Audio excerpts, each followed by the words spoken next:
નમસ્કાર, હું છું કેતલ અને આપ જોઈ રહ્યા છો CB24। ઈરાન ઇઝરાયલ અમેરિકા યુદ્ધની અસર હવે અમદાવાદમાં પણ પડી રહી છે। જી હા, અમદાવાદમાં પણ રાંધણ ગેસના બાટલાની અછત ઊભી થઈ છે। મિડલ ઈસ્ટ યુદ્ધની અસરથી ઘરેલું ગેસ સંકટની અછત ઊભી થઈ છે। અમદાવાદમાં રાંધણ ગેસના બાટલાની અછત હોવાની વાત સ્થાનિકો કરી રહ્યા છે અને ગેસ એજન્સી ઉપર બુકિંગ માટે લાઈનો લાગી છે। અમદાવાદમાં મિડલ ઈસ્ટ યુદ્ધની અસર જોવા મળી રહી છે। શહેરમાં રાંધણ ગેસના બાટલાની અછત જોવા મળી રહી છે। લાંબી લાઈનો જોવા મળી રહી છે। બુકિંગ કરાયા પછી પણ ગેસના બાટલા મળતા નથી, તો ઓનલાઈન બુકિંગ બંધ રહેતા ગ્રાહકોની મુશ્કેલી વધી રહી છે। એલપીજીની સપ્લાય ચેઇનમાં અછત સર્જાશે તેવી ભ્રામક વાતો વહેતી થતાં લોકોએ ગેસ ડિસ્ટ્રીબ્યુટરને ત્યાં ધોમધખતા તાપમાં લાઈનો લગાવી હતી। શહેરમાં કોમર્શિયલ ગેસની સપ્લાય ચેઇન બંધ કરી દેતા ખાણીપીણી વ્યવસાય સાથે જોડાયેલા અમુક વેપારીઓએ ઘરેલું સિલિન્ડરનો બેફામ ઉપયોગ શરૂ કરી દેતા તેમજ પેનિક રિએક્શનને કારણે લોકો ગેસ સિલિન્ડરની સંગ્રહખોરી કરતા ડરનું વાતાવરણ સર્જાયું છે। પરિણામે અમુક વેપારીઓ દ્વારા ખાદ્ય ચીજવસ્તુઓમાં કૃત્રિમ ભાવ વધારો પણ કરી દેવામાં આવ્યો છે।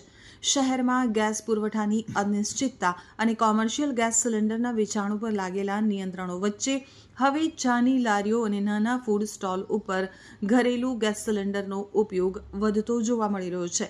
તો નિયમ મુજબ વ્યાવસાયિક ઉપયોગ માટે કોમર્શિયલ ગેસ સિલિન્ડર ફરજિયાત છે। તેમ છતાં અછત અને પુરવઠાની અનિયમિતતાના કારણે ઘણા નાના વેપારીઓ ઘરેલું ગેસ સિલિન્ડરનો સહારો લેવા મજબૂર બન્યા છે। તો આ માટે નિયમોના પણ ખુલ્લેઆમ ધજાગરા ઉડી રહ્યા છે। હાલ ગેસની અછત વચ્ચે નાના વેપારીઓ મુશ્કેલીનો સામનો કરી રહ્યા છે। અન્ન નાગરિક પુરવઠા વિભાગે જણાવ્યું છે કે રાજ્યમાં એલપીજીનો જથ્થો ઉપલબ્ધ છે, તેમજ રાજ્યમાં 30% ઘરેલું ગેસ પીએનજી ગેસ પાઇપલાઇન મારફતે પૂરો પડાય છે। પીએનજીનો પૂરતો જથ્થો ઉપલબ્ધ હોવાથી રાજ્યની પરિસ્થિતિ વધારે સારી છે। તો એલપીજીનો પૂરતો પુરવઠો દરેક સ્થળે મળી રહે તે માટે બુકિંગ વચ્ચે 25 દિવસનો સમયગાળો રખાયો છે। પહેલા મહિનામાં મેં બાટલો નોંધાયો હતો ને તો કે પેલું ફિંગરપ્રિન્ટ આપો તો બાટલો નોંધાયો। બીજા મહિનામાં મેં બાટલાનો ટ્રાય કર્યો ઓનલાઈન તો ના નોંધાયો। હવે આજે આવ્યા છે તો કે કેવાયસી નહીં કરીએ તો મારે શું કરવાનું? કેટલી મુશ્કેલી પડે? બહુ મુશ્કેલી। સિંગલ મધર છે, છોકરાને બનાવે છે, આજે નોકરીની રજા પડી છે તો આ લોકો પૈસા આપવાના છે?